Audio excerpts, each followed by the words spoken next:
kalau dilihat-lihat dia bentuknya sangat kecil sekali, mirip kayak biji congklak.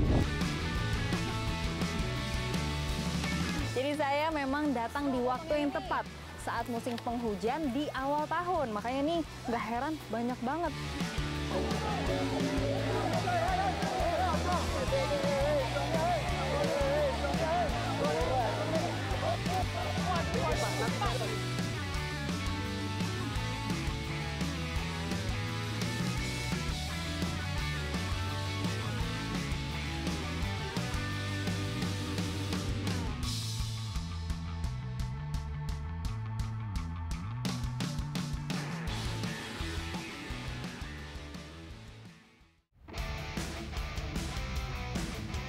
Sebagai sungai terpanjang di Pulau Jawa, Bengawan Solo menjadi ekosistem yang kompleks bagi berbagai jenis makhluk hidup, salah satunya adalah biawak.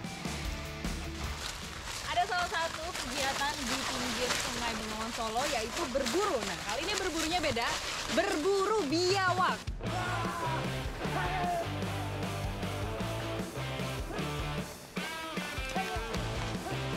Nah, itu anjingnya mulai menggonggong masuk ke dalam lubang yang ada di bawah sana. Artinya biawaknya ada di dalam. Jadi dia menandakan dan menunjukkan kepada kita kalau ada biawak di dalam. Anjing untuk berburu biawak dilatih mencium aroma biawak sejak kecil. Lokasi persembunyian biawak kali ini tepat berada di kawasan kebun bambu Barongan. Jadi sekarang kita mau mencoba mengepungnya dengan cara menyodok dari segala sisi. Ada yang di sebelah sana, sana, dan saya bagiannya di sini.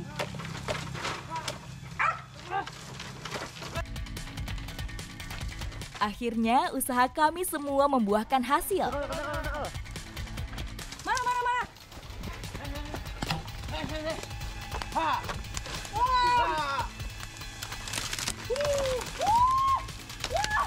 Gede banget ini. Mantap. Awas, duri, kita pinggirin dulu. Dapat satu biawak. Dapat satu biawaknya, dan ini cukup besar memang. Ini beratnya bisa sampai mencapai 5 kilo. Luar biasa. Ini masih liar banget ya.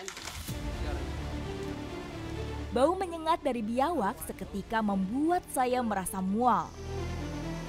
Jadi ternyata saya baru tahu ketika biawak ditangkap seperti ini dia akan merasa ketakutan sehingga dia mengeluarkan aroma yang tidak sedap. Saya tadi hampir saja tidak kuat dan ternyata gitu ya, saya baru tahu, Mas. Biawak atau Varanus salvator merupakan salah satu jenis kadal berukuran besar yang tersebar di kawasan Asia. Kita bisa ngelihat juga nih kalau biawak lokal Jawa punya motif yang seperti ini. Jadi di setiap daerah itu motifnya berbeda-beda. Kalau kita nemuin di Kalimantan, Sumatera ataupun Sulawesi, pasti motifnya tidak seperti ini. Oke. Sudah dapat satu biawak, tapi kita tetap mau melanjutkan berburu. Anjingnya udah mulai lari.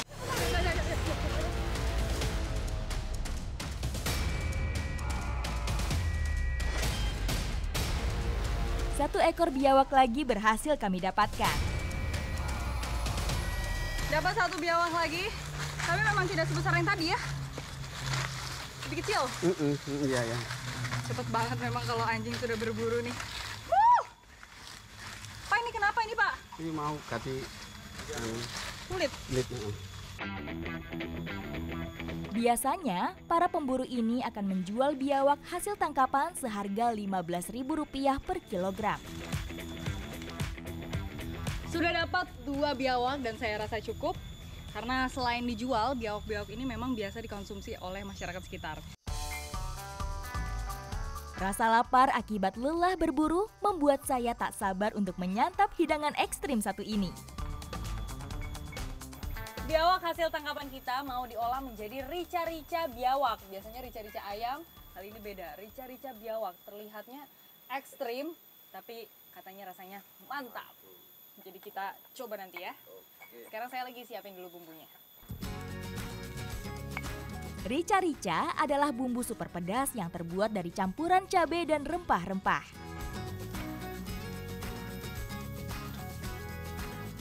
Daging biawaknya harus direbus terlebih dahulu supaya nanti tidak alot, dan ini ditunggu selama setengah jam. Lama ternyata, saya udah keburu lapar. Mengolah daging biawak ternyata tidak sesulit yang saya bayangkan.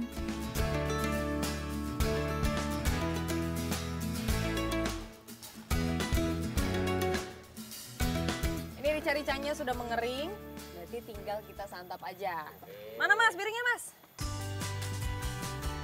Tidak perlu menunggu lama, bumbu rica-rica pun sudah tercampur merata dan terserap ke daging biawak. Ini dari aromanya sih enak ya. Kita buktikan kalau gitu. Oke. Nah, ini daging-dagingnya nih. Mayus. Meski terbilang ekstrim, cita rasa daging rica-rica biawak ternyata cukup enak di lidah saya. Ini kalau dirasa-rasa dagingnya itu mirip seperti daging ayam. Cuma bedanya dia lebih kenyal.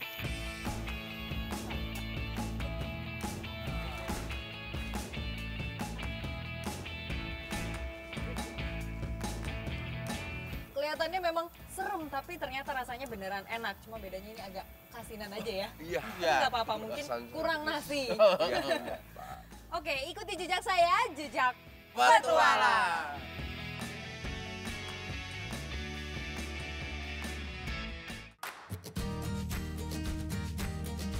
Sebagai negara maritim, Indonesia memiliki kekayaan laut yang luar biasa besar.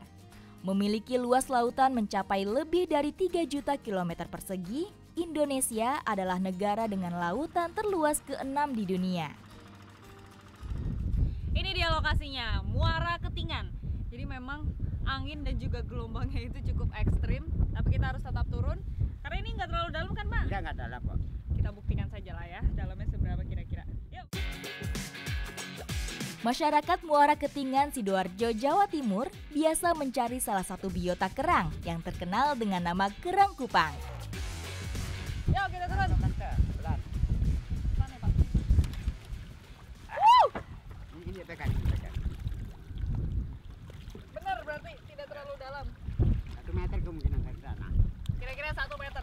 Jadi waktu yang pas untuk mencari kerang pada saat surut seperti ini. Airnya segini tuh termasuk surut, berarti bisa lebih surut lagi Pak? Ya bisa. Sebenarnya bisa lebih surut lagi, tapi segini udah cocok. Ayo Pak, kita ambil. Ya. Kerang kupang atau Corbula faba hidup di lumpur asin. Habitat kerang kupang putih itu memang di muara seperti ini. Jadi tantangannya gelombang yang tinggi, angin yang kencang, dan permukaannya ini penuh dengan lumpur karena dia udah dekat dengan laut. Kerang ini memang banyak ditemukan di perairan pantai utara Jawa Timur, seperti Sidoarjo, Surabaya, dan Pasuruan.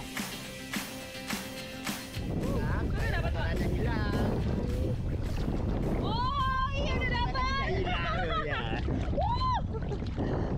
Cepet banget dapetnya, jadi memang banyak sekali di sini. Ini di bawah saya nih memang banyak banget. Berasa dia kecil-kecil. Disebut kupang karena memang kupang adalah istilah yang merujuk pada kerang berukuran kecil, seukuran beras atau kacang kedelai. Ini kalau dilihat-lihat dia bentuknya sangat kecil sekali. Mirip kayak biji congklak. Pak, ya kan? Bisa buat congklak kali kita ini. Lucu loh, warnanya putih. Dan katanya kalau yang warnanya hijau ini dia justru udah mati. Meski kecil, kerang kupang mempunyai kemampuan beradaptasi yang sangat baik. Sifatnya yang suka bergerombol membuat kerang ini termasuk makhluk invasif, yakni mampu menguasai satu wilayah. Kalau dapat nih, kita raba-raba dulu. Jadi setelah didapat, karena banyak sekali lumpurnya, harus dibersihkan terlebih dahulu. Sesar merupakan jaring sekaligus alat utama yang digunakan untuk menyerok kerang kupang. ada lagi di atas sana. Menarik sekali nih. Jadi selain bawa alat ini, sesar, kita juga bawa jerobong beserta bannya. Jadi setiap kemanapun kita pergi, tinggal masukin aja kerangnya ke dalam sini. Waktu yang ideal untuk mendapatkan kerang kupang adalah ketika air laut surut atau pada sore hari. Hal tersebut tentu juga sebagai cara supaya tidak terlalu terpapar panasnya sinar matahari. Ini nih, memang salah satu keuntungan kita membawa ban ini. Karena sambil diikat di pinggang Bapak. Jadi dia nggak akan pergi kemana-mana, selalu mengikuti kita.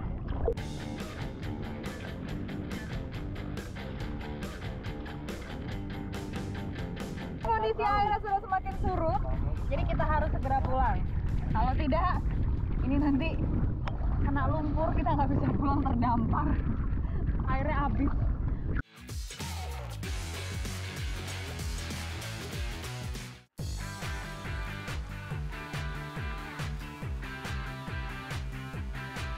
Supaya bisa dikonsumsi, kerang kupang mesti diolah terlebih dulu dengan cara direbus. Ini sekarang kerang kupangnya mulai ke dalam proses pengolahan. Jadi yang pertama harus dibukain dulu cangkang-cangkangnya ya Pak. Iya. Jadi nanti diambilin dagingnya. Prosesnya cukup panjang. Di desa Balongdowo, Sidoarjo, hampir semua masyarakatnya berprofesi sebagai pengolah kerang kupang.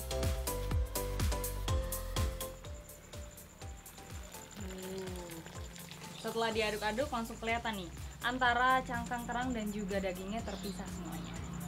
Sambil dipindahkan, sambil menunggu dia agak sedikit dingin. Pada proses perebusan ini, tidak semua daging kerang bisa terlepas dari cangkangnya.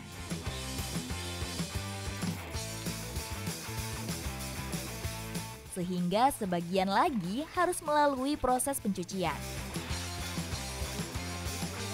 Membersihkan cangkang kerangnya juga harus dengan tenaga supaya daging-daging yang nempel itu akan lebih cepat keluar. Nah, kalau seperti ini sudah bersih semuanya. Daging-dagingnya ada di bawah, nanti tinggal diambilin aja. Cangkangnya berarti dibuang, Bu. Dibuang aja.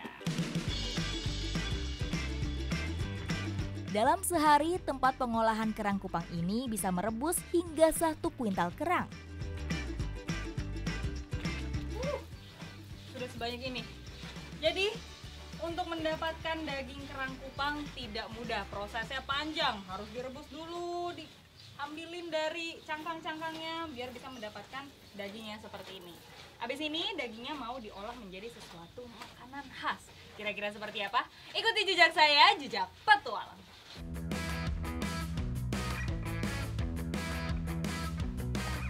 Bumbu masak sederhana sudah cukup untuk mengolah kerang putih ini. Cukup dimasak sebentar saja, oseng-oseng kerang kupangnya sudah matang. Kayaknya nggak perlu lama-lama, Mas. Iya. Udah berasa aromanya, berarti udah siap untuk diangkat.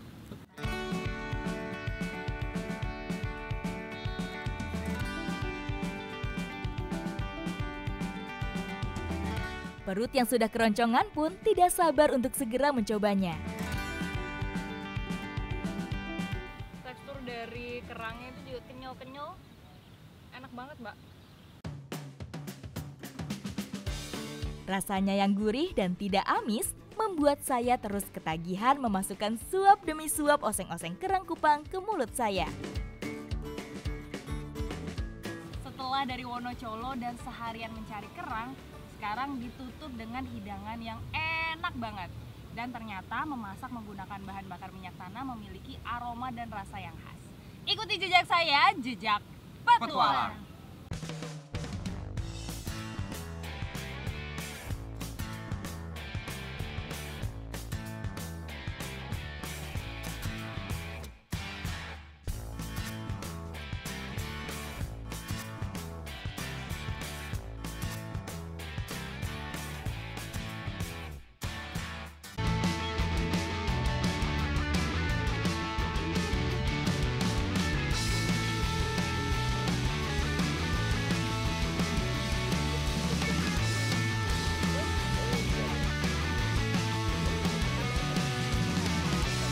Durian merupakan buah beraroma khas yang banyak ditemui di Indonesia.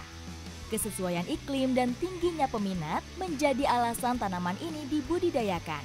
Daerah yang menjadi penghasil buah berkulit tajam ini adalah Jawa Timur, termasuk Kabupaten Blitar. Bertualang ke Desa Sumber Asri nggak lengkap rasanya kalau saya tidak panen salah satu buah andalan di sini. Nah, pas banget nih, saya udah ditunggu warga yang mau panen. Ikuti jejak saya, jejak petualang. Lokasi panen di dalam kebun rindang seperti persiapan ekstra. Salah satunya adalah menyiapkan lotion anti nyamuk.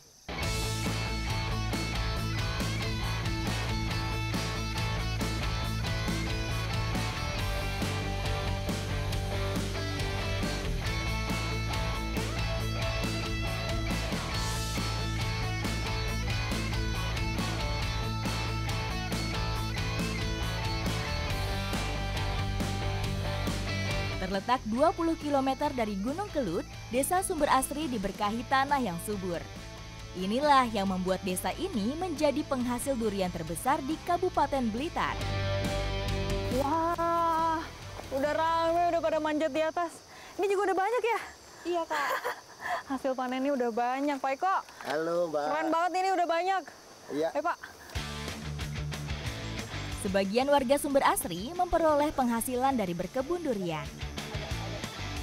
Jadi saya memang datang di waktu yang tepat saat musim penghujan di awal tahun. Makanya nih nggak heran banyak banget. Musim penghujan seperti sekarang merupakan saat yang tepat untuk panen durian. Karena buah yang dihasilkan tidak akan kering dan mudah terbelah.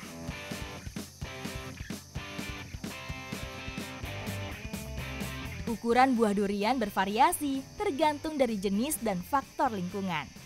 Namun, ukuran tidak menentukan rasa, karena buah yang kecil tidak serta-merta kurang manis dan lezat. Wah, ini udah ada durian yang deket. Proses panen durian di Desa Sumber Asri tidak dengan cara dipungut, tapi dengan cara dipanjat dan memotong durian yang menggantung.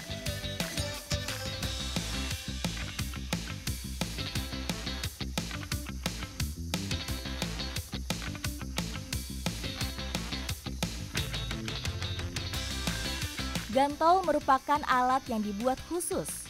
Tongkat panjang yang dilengkapi dengan kait dan pemotong ini dapat meraih buah yang jauh dari jangkauan. Ternyata seru juga ya, motong buah durian kalau dari atas pohonnya. Saya jadi ngerasa lebih mudah malahan. Tali yang diikat pada buah durian juga dapat menjadi penanda. Karena buah yang sudah matang akan terlihat menggantung dari bawah. Yang ini beda Mbak Febi. Beda-beda ya Pak? Ya ini sama-sama lokal, tapi ini bentuknya juga sudah berbeda. Satu kebun durian bisa memiliki hingga lebih dari 5 jenis yang berbeda. Jenis-jenis yang unik didapatkan dari hasil perkawinan silang antar pohon.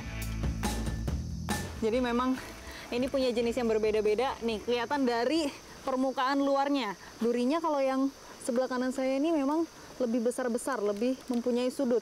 Sedangkan yang ini, durinya lebih lancip-lancip. Tapi kalau dari rasa, kita coba aja kali Pak. Boleh. Boleh. Di tangan ahlinya, karakteristik rasa dapat terlihat dari penampilan luar buah durian. Namun bagi awam seperti saya, sangat sulit untuk membedakannya. Saya mau cobain durian yang di belah pertama yang tadi lebih lancip-lancip durinya. Iya. Mungkin kalau dari warna itu kelihatannya dia Nggak agak menyenangkan. pucat, tidak terlalu kuning.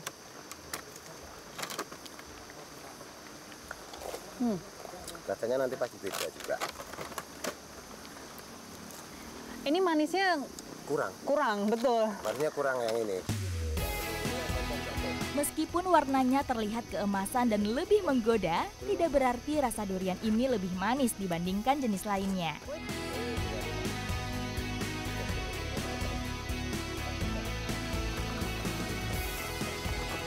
Ya, gimana Mbak Febi yang ini?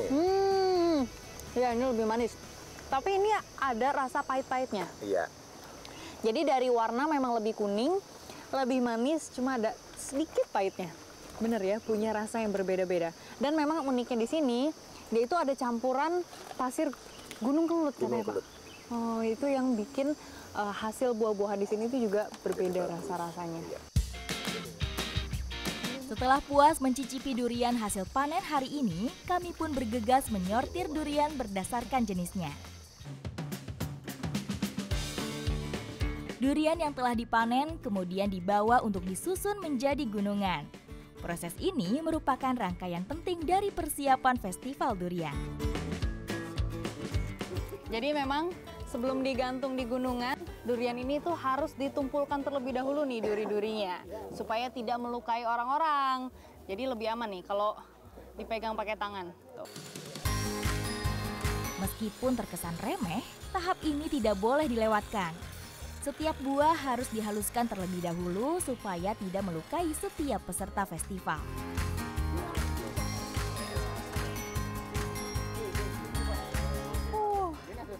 Ini baru kali ini nih saya melihat gunungan tapi isinya durian semua. Ini nggak kebayang beratnya kayak apa karena satu durian aja berat, apalagi sebanyak ini. Gunungan ini sebagian besar terisi oleh buah durian yang dipadukan dengan buah manggis. Satu gunungan seperti ini dapat memuat ratusan buah durian, sehingga tidak hanya membutuhkan rangka yang kuat saja, tetapi untuk mengangkatnya memerlukan lebih dari 10 orang. Oke, ini gunungannya sudah siap dibawa ke lapangan besar untuk acara festival durian besok. Oke. Hati-hati ya Pak, ini dibawanya pakai mobil karena jaraknya agak jauh juga.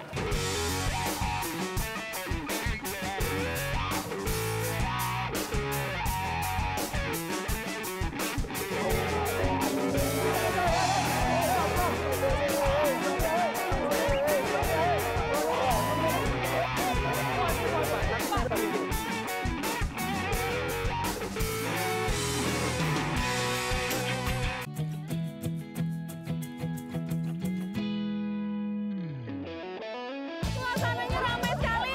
Saya mau berusaha untuk ngambil durian di sana.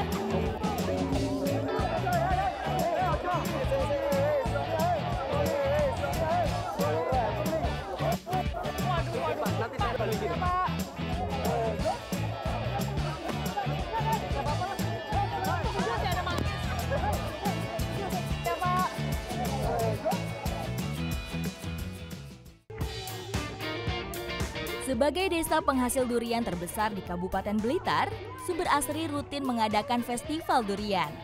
Perayaan ini diselenggarakan sebagai bentuk syukur atas hasil panen yang melimpah. Selamat datang di Festival Durian Desa Sumber Asri. Ini memang sangat ditunggu-tunggu oleh warga desa. Karena memang ini acara tahunan setahun sekali. Festival tahunan ini mengikuti musim panen durian yang hanya terjadi setahun sekali. Bahkan yang datang ke sini nggak cuma warga desa aja, tapi ada dari luar kota juga. Ingin ikut merasakan kemeriahan berebut gunungan durian dan membawa pulang buah andalan Desa Sumber Asri, warga dari luar daerah pun tak mau ketinggalan.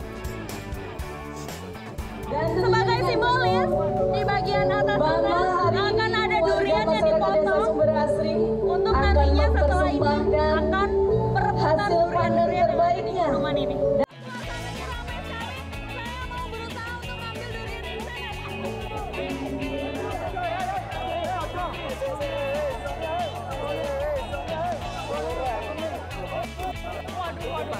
Tidak sampai 1 detik setelah rebutan gunungan resmi dibuka, warga pun langsung maju menyerbu.